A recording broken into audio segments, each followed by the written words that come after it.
Bilbo's disappearance at the birthday party is portrayed quite enjoyably but briefly in the film. In the book, it is described this way: the venerable Bagginses and Boffins and the venerable Tooks, Brandybucks, Grubs, Chubbs, Boruses, Hornblowers, Bolgers, Bracegirdles, Goodbodies, Brockhouses and Proud Feet.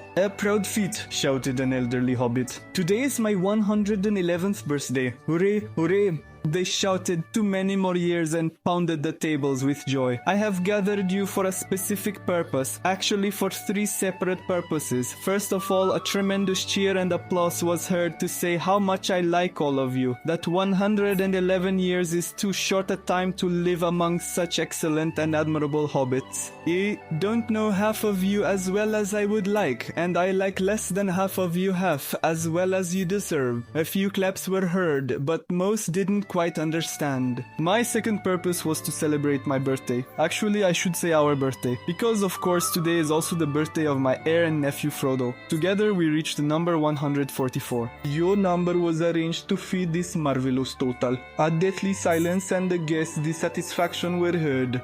At the same time, if you allow me to mention ancient history, today is the anniversary of my arrival in Esgaroth on Long Lake in a barrel. Although the fact that it was my birthday had slipped my mind then, I was only 51 years old at the time and birthdays didn't seem that important to me. Still, the feast was excellent. I remember that I caught a cold back then and could only say thank you very much.